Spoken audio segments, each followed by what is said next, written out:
I'm Abhishek Acharya from Government of India. I have a couple of questions from the perspective of the policymakers. First of all, any adaptation project, any adaptation move requires a lot of funding, whether it's from the government or the private sector. Now, as we have very well noticed that the incentives for the private sector are very much intangible, and the literatures, the experiences show us that the private sector participation in the adaptation is very, very marginal compared to the mitigation aspects. So what would be your idea, or what would be what you'd like to profess on this, so that we can make this intangible benefits for the private sector more tangible towards them? And secondly, that you have, in the last slide, that you have mentioned about the sectoral shifts from the climate sensitive sectors to climate safe sectors for the developing economies. Now, a developing economy like India, where around 60% of its population depend on the primary sector, like agriculture. So the sectoral shift wouldn't be that much easy, as we just recommend. So what sort of policy measures would you like to suggest on this aspect? Thank you.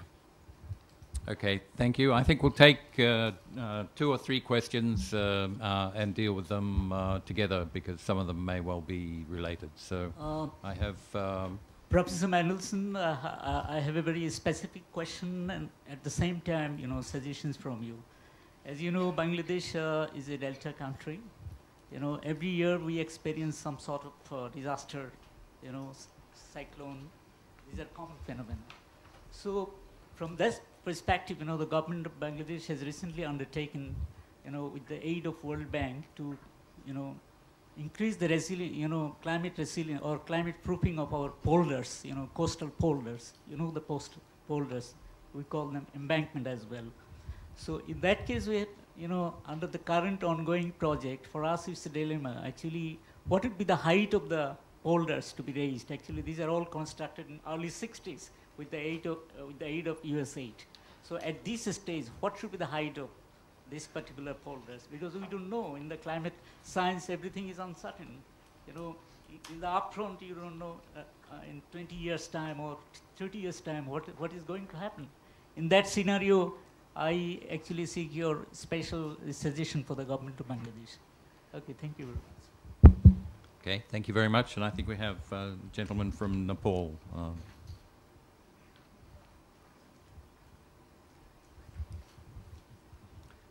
Thank you very much for giving me time. First of all, I would like to thank the last presenter about very informative and very useful presentation. But I have some comments and suggestions about your presentation. First of all, yes, you have categorized the adaptation in 4 categories. That is autonomous, public, and reactive and planned one. But in my opinion, all should be autonomous. Autonomous is not the separate part, it is cross-cutting, that's why. Whatever we are doing, it should be autonomous, and it should not be the separate part. That is my first suggestion. And the second one, you have mentioned that the option for the economy is only the maximizing net benefit. Yes, you are right. And we are saying on that way. But for the country that has very small size of economy and that is constrained by the revenue or something else, minimizing risks may be the option. Just like because of the climate change, the people become vulnerable. We need social safety net program. Instead of maximizing the benefit, we have to think on that way. We should not forget that part. So how we can minimize the risks, that should be one strategy of our economics of climate. And the next thing, actually I'm very confused, and it may be very, I'm sorry to say that, what would be the unit of analysis in terms of cost and benefit, actually it is very difficult. The territory is divided, it is politically divided, economically divided, and geographically divided. Since we have the political territory is supra one, but in the context of climate, it may not work. So how we can get cooperation as the sovereign country from the other countries, that the unit of analysis in terms of cost-benefit analysis from the another country, just like Nepal and India, or Nepal and Tibet, or like this. And the next thing is that, as my colleague from the India has already said, that are there any options of public-private partnership in the climate change sector or not? Thank you very much for the last presenter. I have some questions to the first presenter. Actually, I'm sorry to say that while at the time of presentation, I was totally lost. I was confused that whether I was sitting in the graduate school or some kind of policy debate workshop. The presentation was too technical. I couldn't follow. But finally, there were key messages. There were 5 key messages. Right now, just in the morning, I arrived here, and the hotel provided me only 1 key. If I got the 5, and which one I have to use, it will be very confused. So what is the take-home key from your side, from among the many keys? What is the key of the key? I want to know. Thank you very much. Okay, thank you. I think we'll just take a break there for some answers, and we'll come back for another round of questions in a minute. So I think starting with you, Rob.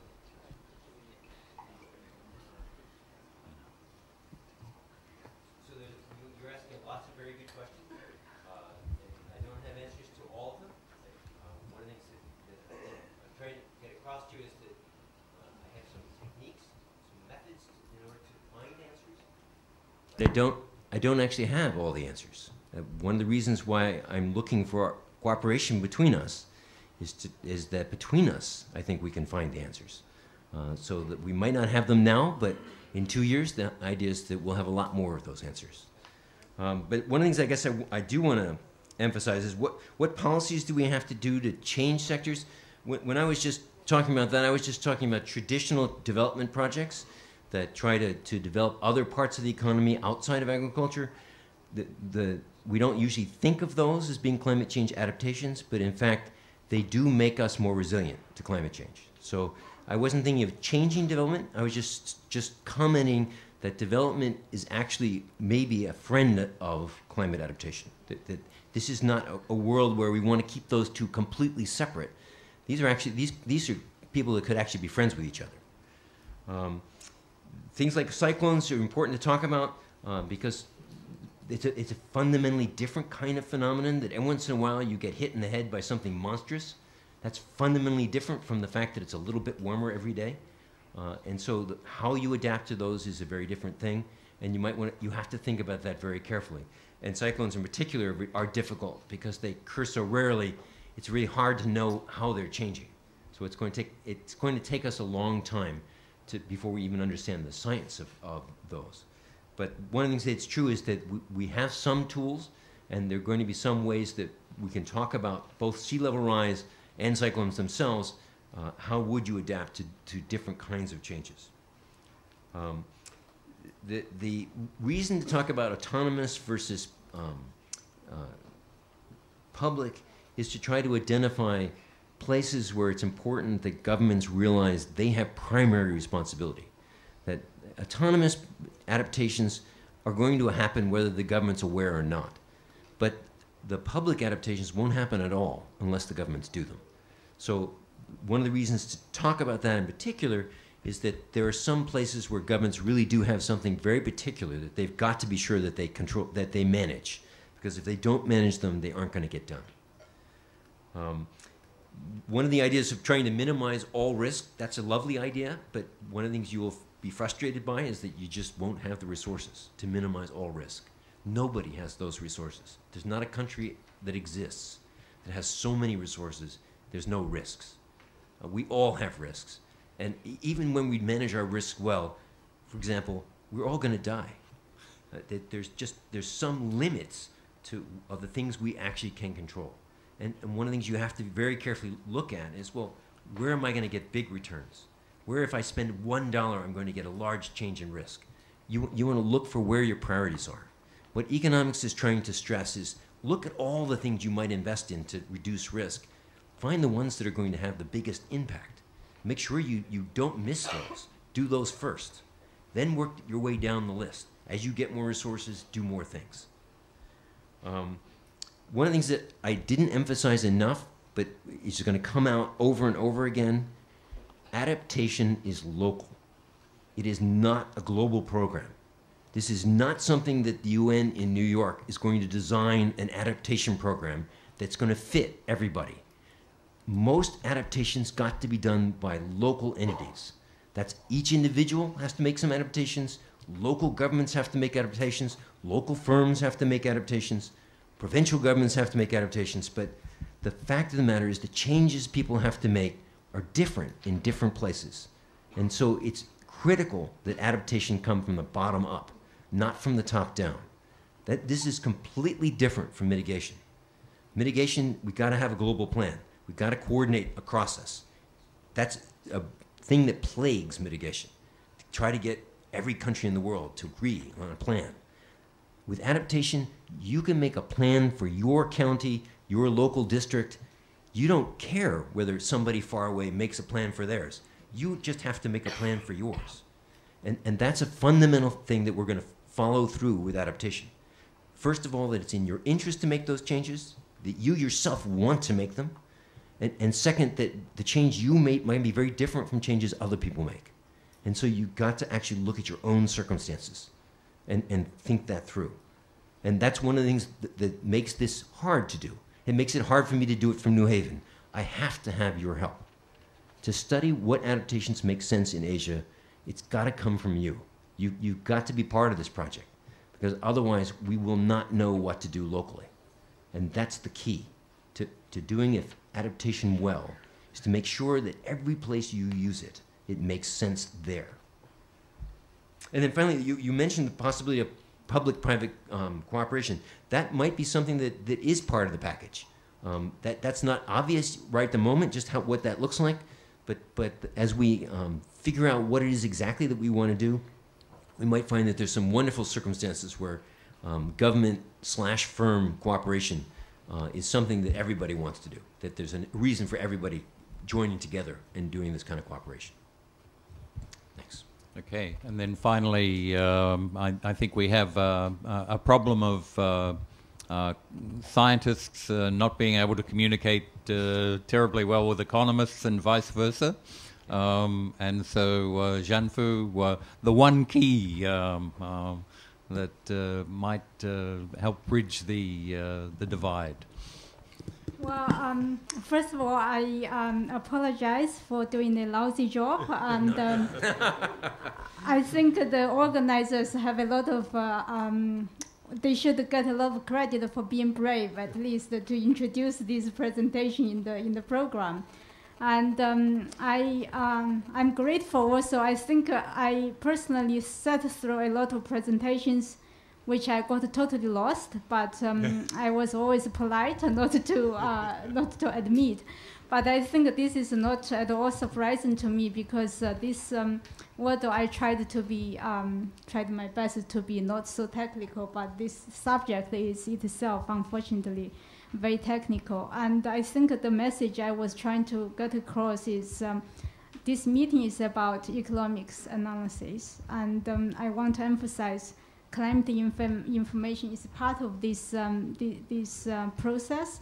As Professor Anderson already mentioned several times, different impacts or be associated with different climate model outputs.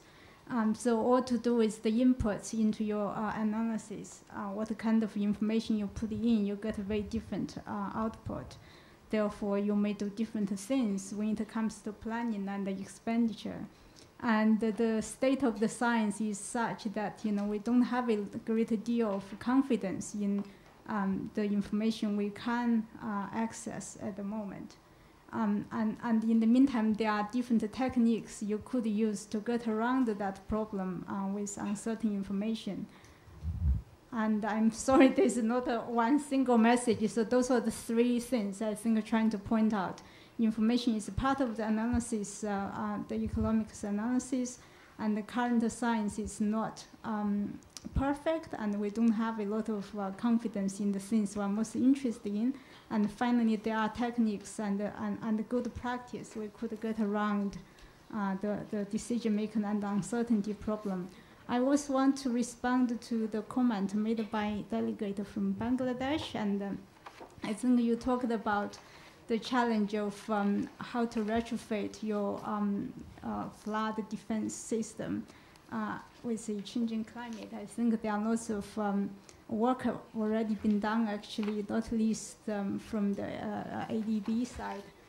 We're trying to help countries in the region to look at ways to retrofit and to reinforce some of the existing infrastructure, including the flood defense system, looking at the climate projections, using your how much you are prepared to protect, one in 50-year events or one in 100-year events. So we work with the local stakeholders and the policymakers because it involves money.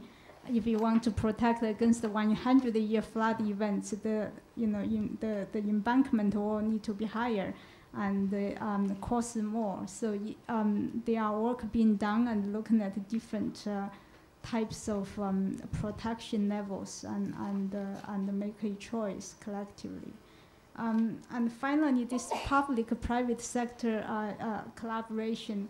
I think one area in a private sector engagement for adaptation is the insurance. I think for the agriculture sector particularly, and Professor Manderson mentioned this moral hazard could be a result of this public support for ensuring crop failure and all that resulted from extreme weather events. I think one of the very big area of experimentation, at least, is the weather index-based insurance, and being piloted in Africa and now in Asia as well. So government and multilateral agencies are trying to work with some private company like Swiss Re and Munich Re, trying to work with local farmers to enhance the resilience. The payout is not triggered by the loss of crops. It's triggered by rainfall goes below certain level. So farmers still have an incentive to make the production system resilient. If they can do better, even the rainfall is below certain level, they still get a payout, but they may not lost as much crop as you would expect. So that's one area probably we have most private sector engagement for adaptation. Okay, good, thank you. Now we can return to the floor. I see one question down here immediately. Yes? In the name of God, I'm Farhad Arabpour from the UNDP of Iran. I would like to take the opportunity to thank the organizer of this event, and also thank you from Mr. Mendelsohn. I have two questions. First, the main point that you said was to how to measure the benefits of the adaptation. I want to know that can these benefits be calculated? Can the quantity of the benefit can be calculated? As you said, the decision makers should be satisfied for the adaptation. I want to know the calculation of this benefit. And the second is that you mentioned different methods of adaptation, private or public and other planned adaptation. There are some examples of planning adaptation in my country, especially in Lake Urmia Basin that I'm working on it. I want to know, do you have any example of implementation of these adaptation methods in different levels, in private, public? And the main point is how to implement these adaptations. The planning of them can be done by some countries, by the implementation and the techniques of the implementation in different sectors. Would you please explain about this? Thank you very much. Okay. A document that we prepared the cost of adaptation and mitigation to our economy and to our country, and we brought out that how much losses did we incur over many, many years, and we are incurring even now. So the challenge is huge. I believe that we will gradually develop, but our intention should be more to look more deeply into what has occurred in this region, say in last 10 years or last 20 years. Then how we have addressed that, how much we have succeeded, how much we have failed, what better we can do. So that kind of an approach will lead us to some kind of a better solution or a kind of a better end result probably. Thank you very much. Okay, thank you very much. I think we have a question here from the Maldives, sorry. Thank you. First of all, thank you for that excellent presentations. I think my question is kind of similar to the one placed by India regarding the public, the private sector involvement in the adaptation. And as we see that even in the international negotiation platforms, the whole when we are talking about structure in this Green Climate Fund even, the whole focus is kind of driving towards towards the mitigation part rather than the adaptation aspects of that, because they see the financial value within the mitigation aspects rather than the adaptations. So, but we are talking about more on the adaptation and getting the private sector involved in that. So how do we get that, the private sector to be involved in the, because we have to convince them about the financial value behind investing in the adaptation. Like the argument they place is, even though why do you want to invest in, say, a breakwater for the coastal protection, for example? There's no way they can get the return on that. But if they invest in like a renewable energy project, they would get the return in, say, 5 or 10 years. So it's kind of really hard to convince the private sector invest in these adaptation projects. So probably some such, and yeah.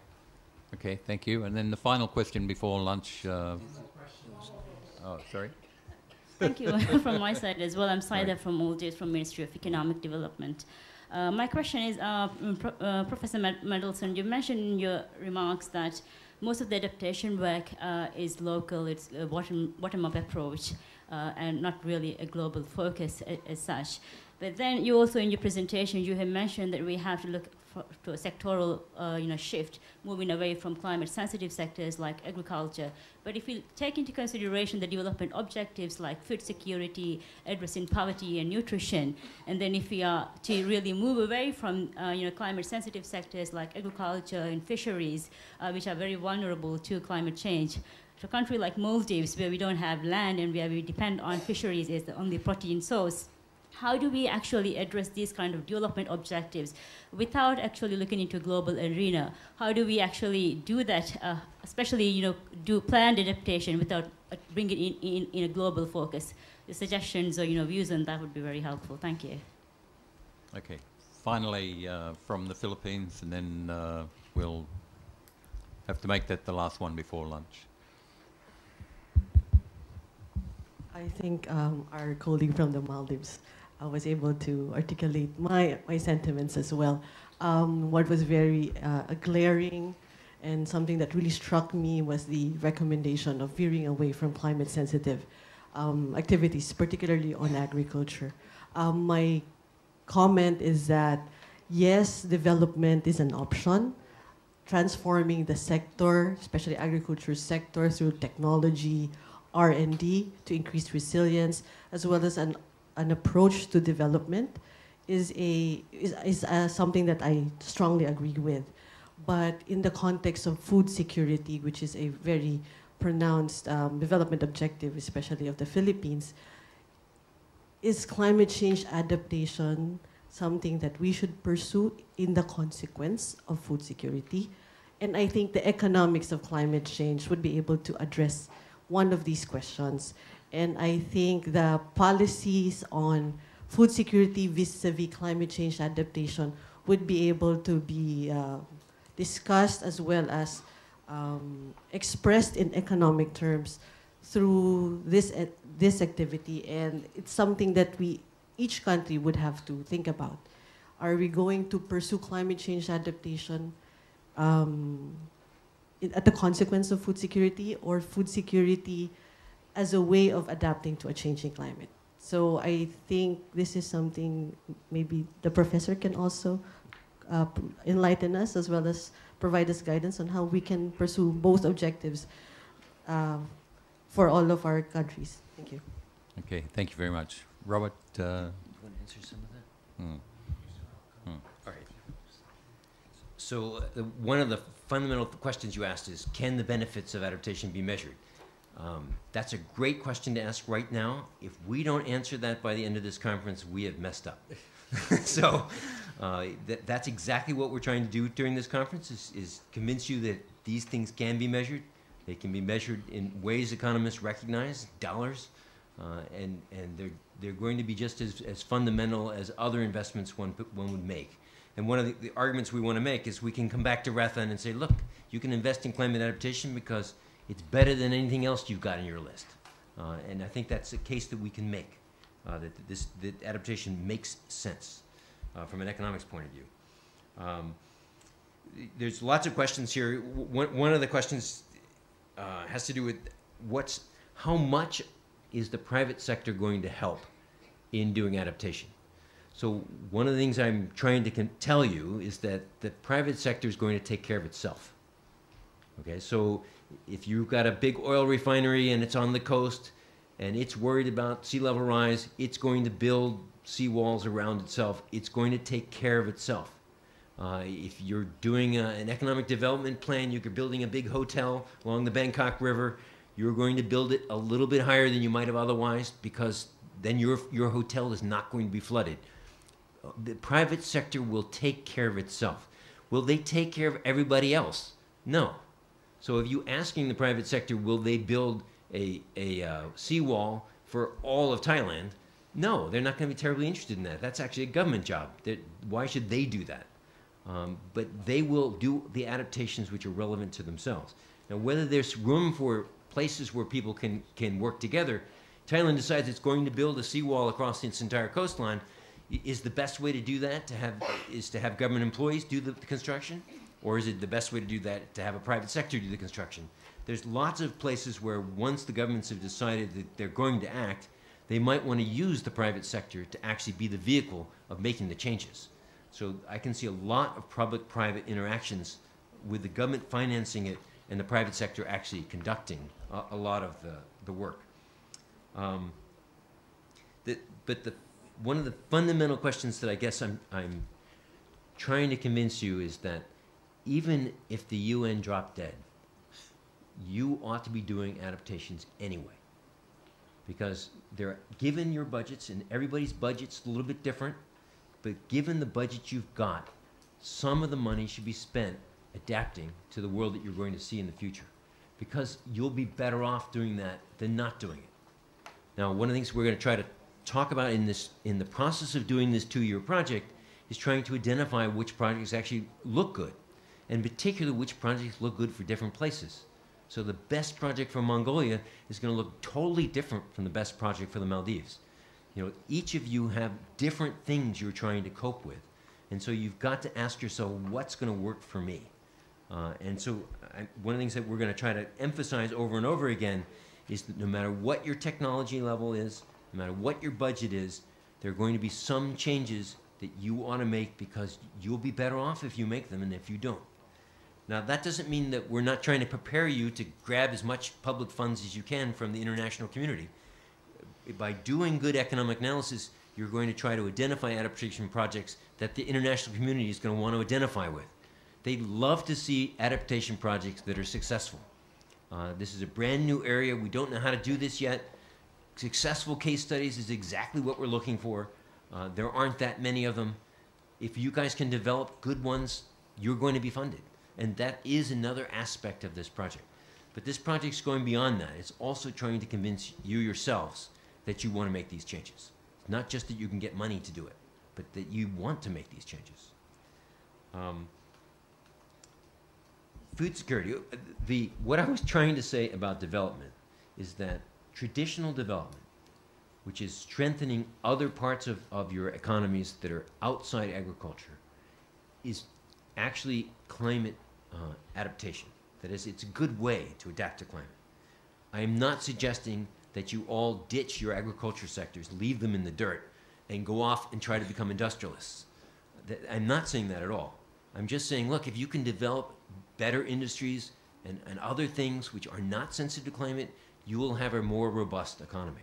You still will have an agricultural sector. You still must work with your agricultural sector. Try to do the best you can with it. We're not going to leave agriculture behind. In fact, I personally think adaptation in agriculture is one of the most important things we have to talk about. But that doesn't mean that, what I'm trying to get across here is not that we're going to ignore agriculture, but just that the fact that if you can get a more robust economy, that's actually a good thing. It's not something to resist. It's something you want. And one of the things about food security, the only people that are starving in this planet are people that don't have the money to buy food.